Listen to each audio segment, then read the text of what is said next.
And the Christian, according to their understanding of the Bible, they say he was crucified. It would be a draw. But I will not do that. I will prove from the Bible itself, with the Christian belief to be the word of God, that Jesus Christ, peace be upon him, was not really crucified. Let me first clarify that we Muslims, we do not consider the Bible to be the word of God. The Bible may contain certain portions which we may consider it to be the word of God. It contains the word of the prophets, the word of the historians. It also contains absurdity, obscene statements, which if someone even pays me 1,000 rupees now, I will not be able to read from the Bible. Such obscene verses, obscene chapters. It also contains contradictions. But even though I don't believe that the Bible is the word of God, yet I will prove from the Bible that Jesus Christ, peace be upon him, was not crucified, because Pastor Rockney and many Christians out here, they agree the Bible to be the word of God. So I'll prove from their evidence. Because the Quran says in Surah Baqarah, chapter number 2, verse number 111, وَقَالُوا لَا يَدْخُلُ الْجَنَّةَ إِلَّا مَنْ كَانَ. They say, the Jew and Christian, you Muslims, you shall never enter Jannah. With all your piety, with all your righteousness, as Pastor said, with all the good deeds, you shall not get salvation. That's what the Pastor said in this talk. It's useless. With all your zakat, with the hajj, with the salah, with the mark on your forehead, you shall never enter Jannah. Unless you be a Jew or a Christian. وَقَالُوا لَا يَدْخُلُ الْجَنَّةَ إِلَّا مَنْ كَانَ هُودًا أَوْ نَصَارَى. Unless you are a Jew or a Christian. Allah says, تِلْكَ أَمَانِيُّهُمْ. This is the wishful thinking. Bakwas, vain desires. Qul, tell them, هَاتُوا بُرْهَانَكُمْ. Produce your proof, in kuntum sadiqin, but if you're truthful. Allah says, ask them to produce their proof. If I tell from the Quran that Jesus was not crucified, the Christians, they don't agree the Quran to be the word of God. So we have to ask them, قُلْ هَاتُوا بُرْهَانَكُمْ. Produce your proof, in kuntum sadiqin, but if you're truthful. And the Christians, they have produced the proof, the Bible, as the Burhan. The Christian says, my Bible says this, my Bible says that. My Bible says this, my Bible says that. Let's analyze what does the Bible say. And they've produced this Bible in no less than 2,000 different languages of the world. So let's analyze from the Bible whether Christ was really crucified. And while doing so, whatever conclusion I draw from the Bible need not necessarily be the Islamic viewpoint. Let me remind you that.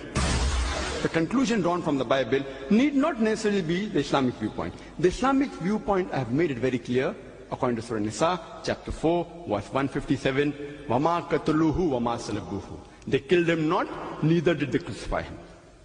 It's clear cut. The topic, was Christ really crucified? What is the meaning of the English word crucified? According to the Oxford Dictionary, crucify means to put to death by fastening onto the cross. According to the Webster Dictionary, crucify means to put to death by nailing or binding to the cross. In short, for a person to be crucified, he should die on the cross. If he does not die, he is not crucified. What is the meaning of the word resurrection? Resurrection, according to the Oxford Dictionary, means the act or instance of rising from the dead. And resurrection with a capital R means Christ rising from the dead. According to the Webster Dictionary, resurrection means the act of rising from the dead. And resurrection with a capital R means rising again of Christ after his death and burial. In short, for Christ to be resurrected, he has to die. If he does not die, he is not resurrected. Let everyone get this definition, is very clear in their mind. According to Jesus, peace be upon him, he says in the Gospel of Matthew, chapter number 19, verse number 16 and 17, that a person can obtain salvation by keeping the law and the commandments. But according to St. Paul, he nails the laws and the commandments to the cross. Cross, cross, cross, as you heard Pastor sing, cross, cross. He nails the law and the commandment to the cross, as he says in Colossians chapter number 2, verse number 14. And Paul says that salvation can be obtained by believing in the death and resurrection of Jesus, peace be upon him. And he quotes, if you read the New Testament, 1 Corinthians chapter number 15, verse number 14. I give the reference so that people realize I'm not pulling a fast one. I prefer giving references. Otherwise, if I say Bible says this, New Testament says this, in this encyclopedia of more than 1,000 pages, where will you find? To make it easy, I give references. According to St. Paul, 1 Corinthians chapter number 15, verse number 14. And if Christ has not risen from the dead, our preaching is in vain and your faith is in vain. As the pastor said, that all your good deeds, all your charity, without believing in Christ died for the sin, it is useless. And the Christian missionaries, the reference they didn't give, quoting from Isaiah, chapter number 64, verse number 6, that all our righteousness, all our good deeds are like filthy rags.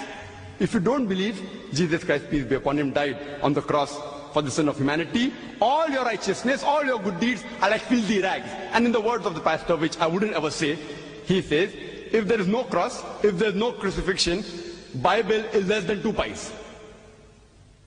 And he says, if no crucifixion, there is no Christianity. And I agree with him. And the pastor said that he came to India and he spent more than 2 decades here. And only when he came to India, he really realized the message of Christianity. Previously he was only a Christian, but he became a practicing Christian from the Muslims here. I would like to remind him that I have only met one Arab Christian before in my life, before meeting Pastor. One Arab Christian I met in Jeddah from Syria. And after he attended my talk, Alhamdulillah, by Allah's grace, he accepted Islam. This is the second time in my life that personally I'm meeting an Arab Christian. And inshallah, with Allah's help, and I pray to Allah subhanahu wa ta'ala to give him hidayah, that since he got the teachings of Christianity from the Indians, he will come back to the original faith, which is Islam, which every human being is born in. Inshallah, after this talk, after having discussion, inshallah, I pray that he comes back to the original faith, inshallah, realizing that there is no crucifixion, no cross, no Christianity. Which inshallah I will do in the course of my time. Let's see what St. Paul has to say regarding resurrection. St. Paul, he comments on resurrected bodies. In the same chapter where he says if Christ hasn't risen, our faith is in vain, our preaching is in vain. Same chapter, 1 Corinthians chapter 15, towards the end of the chapter. St. Paul says in 1 Corinthians chapter 15, verse 42 to 44, he says that so also is the resurrection of the dead. It is sown in corruption, it is raised in incorruption. It is sown in dishonor, it is raised in glory. It is sown in weakness, it is raised in power. It is sown a natural body, it is raised a spiritual body. There's a natural body and there's a spiritual body. According to St. Paul, the resurrected bodies are spiritualized. They are spiritualized. Same is said by his Lord and Master, Jesus peace be upon him, in the Gospel of Luke, chapter number 20, verse number 27 to 36. If you remember the story of a woman who had 7 husbands, and the Jews come with a poser to Jesus peace be upon him. And it's a Jewish practice that if a man marries a woman, and if he dies without leaving any children, the second brother marries the wife of the deceased brother, so that he can give her his seed. If the second brother dies without leaving any children, the third brother marries, so on and so forth. So here they come with a poser that this woman married 7 brothers, one after the other. And all of them had her here. Means they had her as a wife here, one after the other. But there was no problem. Why? Since each one of them had turn by turn. So there was no problem. And later on, even she dies. But they pose the question to Jesus, peace be upon him, that in resurrection, who will have her there? Indicating during resurrection, all the 7 brothers will be raised simultaneously, along with the woman who will have her there. So Jesus, peace be upon him, says in the Gospel of Luke, chapter number 20, verse 35 and 36, that resurrected bodies, they do not marry. Neither do they give in marriage. Verse 36 says that neither shall they die anymore. They are equal unto the angels. That means they shall be angelized. The resurrected body will be spiritualized. Who says that? Jesus says that. Gospel of Luke, chapter number 20, verse 36. Paul says that. 1 Corinthians, chapter 15, verse number 42 to 44. It's very clear cut. It's very clear cut. And there's not a single verse anywhere in the gospel which says that Jesus, peace be upon him, was resurrected. In fact, if you read, it's mentioned, if you remember the story, that after the alleged crucifixion, when the disciples, they met in the upper room, Jesus, peace be upon him, he comes. It's mentioned in the Gospel of Luke, chapter number 24, verse number 36. He comes and he says to the disciple, Shalom, in Hebrew, which means peace unto you. Next verse, Gospel of Luke, chapter 24, verse 37, says, but they were terrified and affrighted and supposed him to be a spirit. I am asking a question. Why did the disciples think Jesus, peace be upon him, to be a spirit? Did Jesus look like a spirit? And when I asked this question to the Christians, all of them said no. And they are right. Jesus Christ, peace be upon him, did not look like a spirit when he comes to the upper room after the alleged crucifixion. So why did they think that he was a spirit? The reason is because they had heard from hearsay that the Master Jesus, peace be upon him, was put on the cross. They had learned from hearsay that he had given up the ghost, that he had died. They had learned from hearsay that he was dead and buried in the grave for 3 days. Hearsay, hearsay. You know why? Because they were not eyewitnesses. According to Mark, Gospel of Mark, chapter number 14, verse number 50, it says that all of them forsook him and fled. In the most crucial juncture in the life of Jesus, peace be upon him, when he required them the most, all the disciples, 100%, all of them, according to Mark, chapter 14, verse 50, they forsook him and fled. Who says that? Not Dr. Zakir Naik, Gospel of Mark, chapter 14, verse number 50. All of them forsook him. So it was from hearsay. Therefore they think and they thought that he was a spirit. But Jesus, peace be upon him, to clarify that out, it's mentioned in the next 2 verses. In the Gospel of Luke, chapter number 24, verse number 39 and 40, Jesus, peace be upon him, says that, behold my hands and feet. It is I myself. Handle me and see, for a spirit has no flesh and bone, as you see me have. And saying so, he shows them his hands and feet. He tells them, behold my hands and feet. It is I myself. What has happened to you? It is me, your Lord and Master Jesus, peace be upon him. Why are you affrighted? Handle me and see. Behold my hands and feet, for a spirit has no flesh and bones. What was he trying to prove by showing his hands and feet? Was he trying to prove that he was resurrected? Was he trying to prove that he was a spirit? He was trying to prove that he was not a spirit. He was not resurrected. Next 2 verses. Gospel of Luke, chapter number 24, verse number 41 to 42. It says that they were overjoyed and they wondered. They thought he's dead, and now they are happy that the Lord and Master is alive, physical, with flesh and bone in front of them. They are happy. Jesus, peace be upon him, yet to confirm them, says that, do you have any meat here? And they gave him a piece of broiled fish and honeycomb. And he took it and he ate before them. To prove what? That he was resurrected. To prove that he was spirit. To prove that he was a physical body. He ate and he chewed in front of them. A piece of broiled fish and honeycomb to prove that he was not resurrected. He was not a spirit, but he was in flesh and bones, a physical body. If no resurrection, no crucifixion, no Christianity.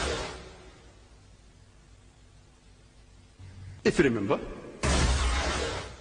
the story of Mary Magdalene, when she goes to the tomb of Jesus, peace be upon him, on the 3rd day, it's mentioned in the Gospel of John, chapter number 20, verse number 1, as well as the Gospel of Mark, chapter number 16, verse number 2, that it was the first day of the week, meaning it was a Sunday. Sabbath day is Saturday for the Jews. The first day of the week is Sunday. It was the first day of the week that Mary Magdalene goes to the tomb. Now, why should Mary Magdalene go to the tomb on the third day after Jesus Christ, peace be upon him, supposedly was dead? Why should she go? The reply is given in the verse earlier, in the Gospel of Mark, chapter number 16, verse number 1, that Mary Magdalene goes to massage Jesus, peace be upon him, to anoint him. The word is anoint, which the original Hebrew word is masaha, means to massage, to rub, to anoint. And from this root word you can even derive the Arabic word masih, or the Hebrew word Messiah, which means the anointed one, which if you translate to Greek, it means Christos, from which you get the word Christ, the anointed one. I'm asking a question. Do Jews massage dead bodies on the third day? Have you any time heard Jews massaging dead bodies on the third day? And the answer is no. I'm asking the Christians. Do Christians massage dead bodies on the third day? And the answer is no. Do Muslims? Do we massage dead bodies on the third day? And the answer is no. So why is she going to the tomb to massage Jesus, who has died on the third day, according to the Christians? You know why? Because she was the only one, besides Joseph of Arimathea and Nicodemus, who gave the burial bath to Jesus, peace be upon him. And when Jesus' body was brought down, peace be upon him, from the cross, she might have seen some life in the limb body, but natural. She's not going to say, he's alive! Otherwise, they will put him to death again. Seeing certain life in the limb body of Jesus, peace be upon him, she comes back on the third day, after the Sabbath day, to look for a live Jesus, peace be upon him. A live Jesus, peace be upon him. And it's mentioned in the Gospel of John, chapter number 20, verse number 1, and the Gospel of Mark, chapter number 16, verse number 4, that she finds that the stone has been removed. And even the winding sheets, they are unbound and placed in a pile. The question is, why should the stone be removed? And why should the winding sheets be unwound and placed at the side, piled up at the side? If Jesus, peace be upon him, was resurrected as a spiritual body, does a spirit require the stone of the entry of the tomb to be removed? If it's a spirit, those cannot stop a spirit from entering. The stone need not be removed. Why was the stone removed? And if a spirit has to move, does it have to unwound the winding sheets? It's not required. But if it's a physical body, the stone blocking the entry of the tomb has to be removed. The winding sheets have to be unwound, proving that Jesus, peace be upon him, the person who came out of the tomb, was a physical body. And the tomb was a private property of the secret disciple of Joseph of Arimathea, who was a rich and influential Jew. And he had carved a big roomy tomb, maybe for himself, for future, in which Jesus, peace be upon him, was kept. The tomb or the sepulchre.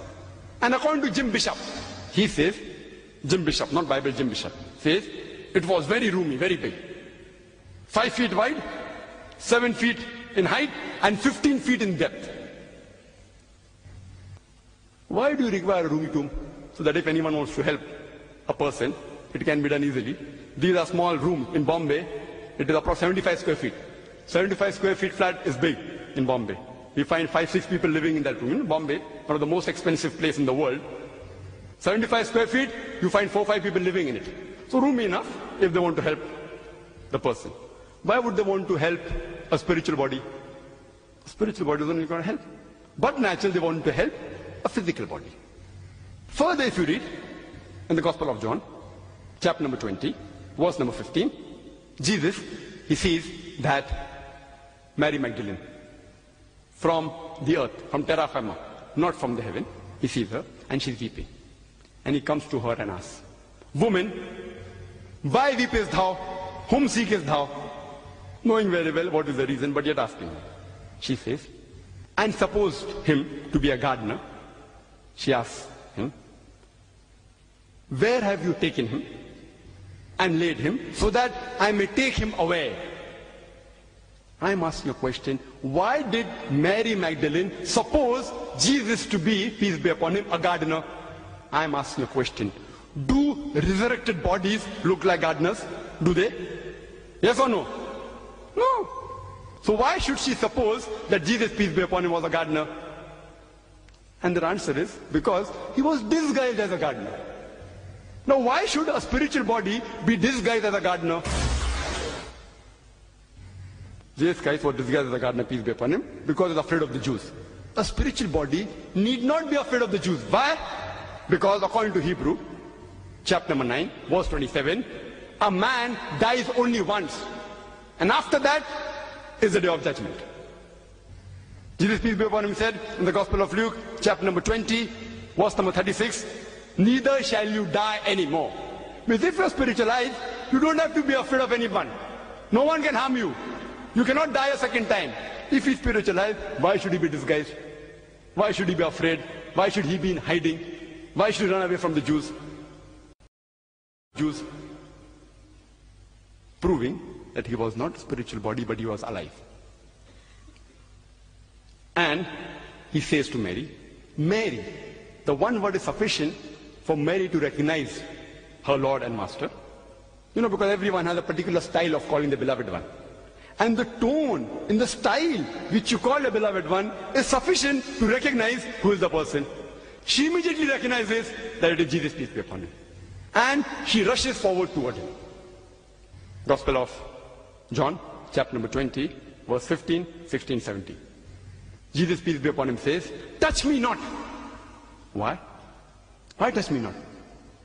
Is he a bundle of electricity that if someone touches him, the person will be electrocuted? Is he a bundle of dynamite that if someone touches, they will blow up? Why does he say, touch me not? Because he was a physical body. Imagine the ordeal, the pain, the physical pain, the emotional pressure that he had going through all that so-called, supposedly put on the cross, all that pain and torture. It will hurt a physical body. He says, touch me not. And then continues and says, in Gospel of John, chapter 20, verse number 17, I have not yet ascended unto my Father. Meaning what? That he has not yet been dead. Jesus Christ, peace be upon him, unequivocally says that he has not yet been resurrected. Proving that he was alive. Later on it's mentioned in the Gospel of Mark, chapter number 16, verse number 11, that the disciples, they had heard that Jesus, peace be upon him, was alive. From her, Mary Magdalene, but they believed not. You know, the Jews, they had a habit of posing questions, troubling the messengers. The Quran says that, the Bible says that, they posed questions to Moses, peace be upon him, they troubled him, and they harassed him, same they did with Jesus, peace be upon him. Further, it's mentioned in the Gospel of Matthew, chapter number 12, verse number 38. The Jews come up to Jesus, peace be upon him, and say, Master, Rabbi, meaning, O Lord, why don't you give us a sign? Sign meaning a miracle. Miracle. All the good works that Jesus Christ, peace be upon him, did was not sufficient to convince the Jews. They said, give us a sign, give us a miracle. Maybe like flying in the air, like walking on the water, like walking on burning charcoal. They wanted some miracle. Sign here doesn't mean a sign on a lamppost. Like you have signs on the roads, it's not that sign. It particularly means a miracle. And if you read the New International Version, it says a miraculous sign. What is the reply Jesus, peace be upon him, gives? What is the reply he gives? In the next verse, Gospel of Matthew, chapter number 12, verse number 39 and 40, he says, you evil and adulterous generation, seek it thee after a sign? You seek for a miracle? No sign shall be given to you but the sign of Jonah. For as Jonah was 3 days and 3 nights in the belly of the whale, so shall the Son of Man be 3 days and 3 nights in the heart of the earth. Jesus, peace be upon him, doesn't say that, see, go and meet Bartimaeus, the blind person who I gave sight. Why don't you ask the woman with issues, who only on touching me she was healed? He didn't refer to the 2,000 pigs he had killed to heal a possessed man. He doesn't say that the 5,000 and the 3,000 people he fed with a broiled fish and with bread. He says, no sign shall be given to you but the sign of Jonah. Jesus, peace be upon him, is putting all his eggs in one basket. The sign of Jonah. And for a person to know the sign of Jonah, he doesn't have to be a scholar of the Bible. He doesn't have to be a doctor of divinity, because it is taught in Sunday school. And in most countries, including India, irrespective whether you're a Christian or a Muslim or a Hindu, somewhere or the other it is taught, either in comics or in moral science lessons, the sign of Jonah or Jonah and the whale. They know. But if you want to know the sign of Jonah actually, in the Bible, in this big book, the sign of Jonah is less than 2 pages, less than 1.5 pages. I had the Xerox copy done from the same Bible to make it easy. Less than 1.5 side. Less than 1.5 side. Only 4 chapters. And to find 1 page in the encyclopedia more than 1,000 pages is difficult. But everyone knows the outline of the story. That Almighty God, He asks His messenger, Jonah, peace be upon him, to go and deliver the message to the Ninevites, to go to Nineveh. But he says, these Ninevites, they are so sinful, what will they listen to the message? He thinks that they will make fun of me. It will be a waste of time. So he goes to Joppa, and from there he's setting sail to Tarshish. Now while he's at sea, there's a huge storm. And it was the superstition of the Marines of that time that if there's a storm at sea, it is because someone has disobeyed the master. And they had their own ways in trying to find who was the person responsible. They had the system of casting of lots.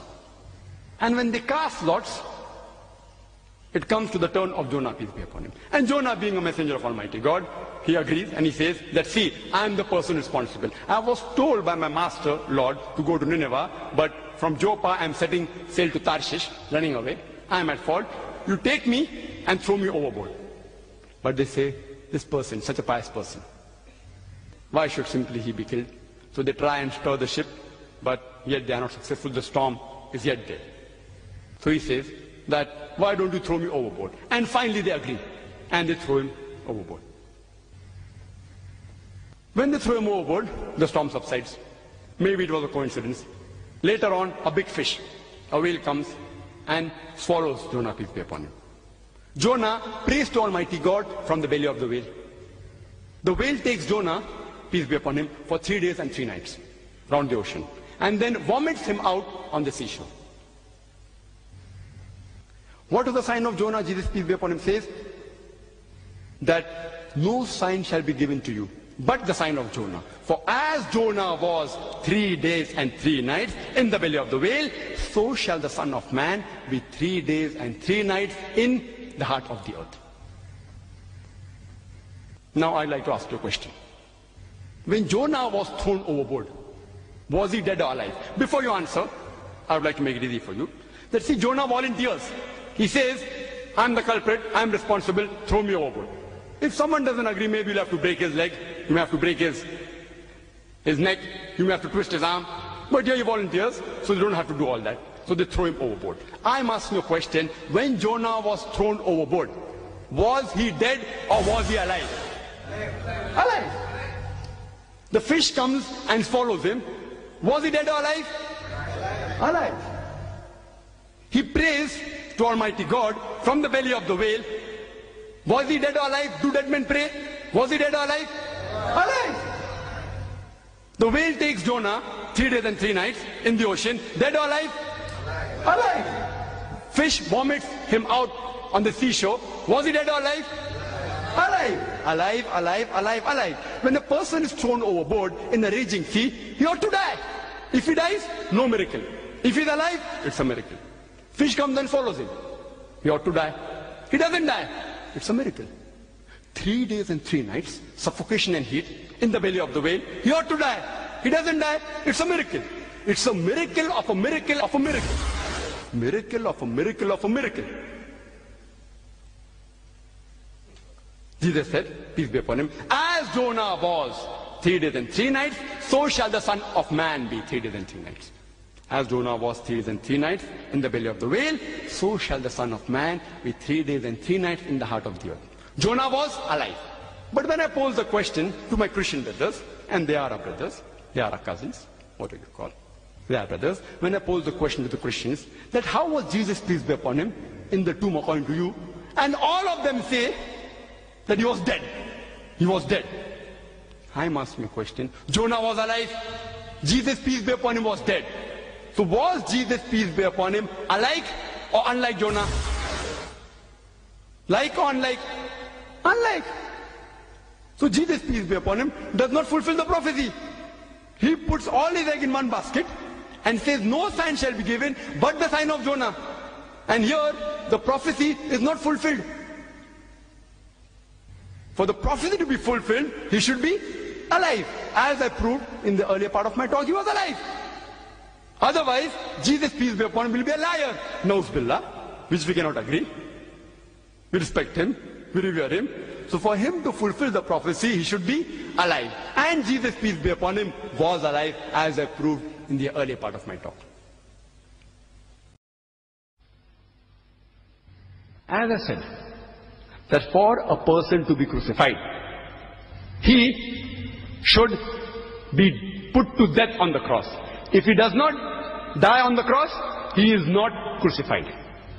There are some people who may say, let's see here the main part of the sign is not dead or alive, it's the time factor, time factor. 3 days and 3 nights, as Jonah was in the belly of the whale, so shall the Son of Man be 3 days and 3 nights. 3 is mentioned 4 times. The main important emphasis is 3, 3, 3. It is not dead or alive. I say, what is so unique about 3? If I say, I took 3 days and 3 nights to reach Delhi, is it a miracle? What is so miracle about 3? 3 days or 3 weeks? It's not a miracle. But they say, no, it is a time factor. Let's analyze whether Jesus Christ, peace be upon him, fulfills the time factor, which the Christians, some Christians say, is the main theme of the sign. As I said earlier, and we know that when we ask the Christians that when was Jesus Christ, peace be upon him, crucified, and according to the Bible, the Christians will say, on a Good Friday. So we ask him, what is so good about the Friday? They say, Jesus Christ, peace be upon him, died for our sins. Therefore it's a Good Friday. And if you read that the trial was in a hurry, they were hurried for the trial, they were in a hurry to put him up on the cross, they were hurried to get him down, because as Pastor said, no one can stay overnight hanging on the cross on the Sabbath, according to, he didn't mention the reference, Deuteronomy chapter number 21, verse number 23. The land will get cursed. So they were hurried to get him down. And they give the burial bath, and it is by the time late in the evening. He's put in the sepulchre late in the evening. And according to the Gospel of John chapter 20 verse 1, it was the first day of the week, Sunday morning, that the tomb was found empty by Mary Magdalene. So supposedly, Jesus was in the tomb on Friday night. Why do I say supposedly? Because the Bible does not say, when does Jesus leave the tomb? Maybe he left on Friday late night or Saturday morning. It doesn't say. Agreeing that latest he might have left is in early morning on Sunday. So Jesus was in the tomb Friday night. Supposedly. He was there in the tomb Saturday day. Supposedly. He was there in the tomb Saturday night. Supposedly.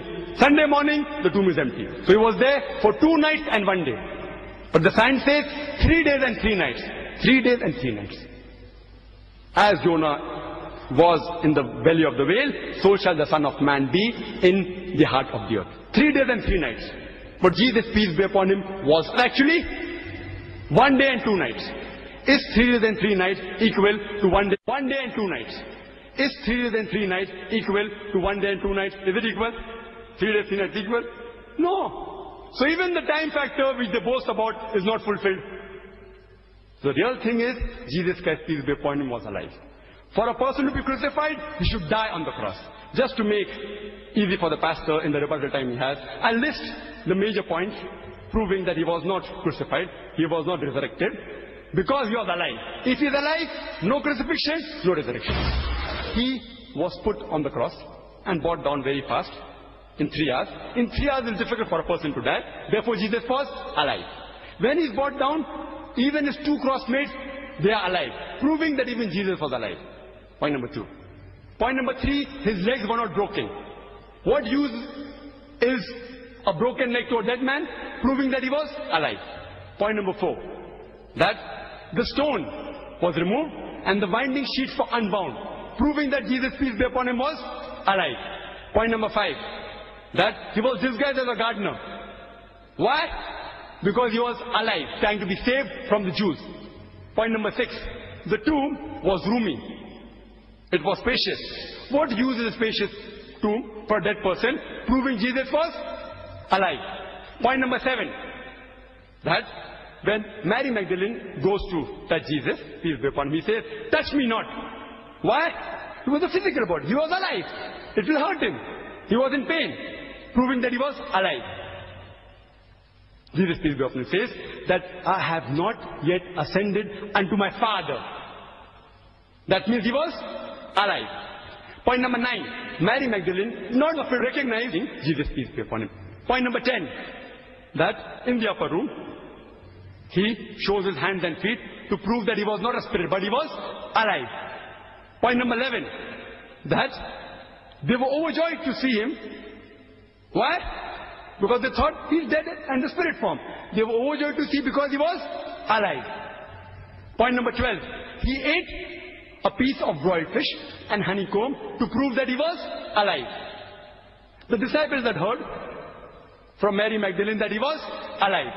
Point number 14, the sign of Jonah. As Jonah was 3 days and 3 nights in the belly of the whale, so shall the Son of Man be 3 days and 3 nights in the heart of the earth, alive, alive, alive. If he is alive, no crucifixion, no resurrection. So in short, Jesus Christ, peace be upon him, was put on the cross, according to the Bible, but he did not die. Now, the topic is that was Christ really crucified? If he's put on the cross and if he dies, he is crucified. If he's put on the cross and does not die, what is one word that we'll use? See, English language is deficient. If you look up in the dictionary for a word, for a person who's put on the cross but does not die, you will not find any word. So we have to coin new word. The best word that we can coin is that Jesus Christ, peace be upon him, was not crucified, but he was crucifixed. It is not crucifixion, C-R-U-C-I-F-I-X-I-O-N, but it is crucifixion, C-R-U-C-I-F-I-C-T-I-O-N. It's a fiction. We have to find a new word. So Jesus Christ, peace be upon him, was not crucifixed, he was crucifixed. So I hope this ends the friction, and the pastor will agree, and the confusion will be removed from his mind, that Jesus Christ, peace be upon him, was not crucified. There is no crucifixion, F-I-X-7, but crucifixion, F-I-C-T-I-O-N. I'd like to end my talk by giving the quotation of the glorious Quran from Surah Al-Imran, chapter number 3, verse number 54, which says, وَمَكَرُوا وَمَكَرَ اللَّهُ وَاللَّهُ خَيْرُ الْمَاكِرِينَ. They planned and plotted. Allah too planned. Allah is the best of planner. وَآخِرُ دَعْوَانَا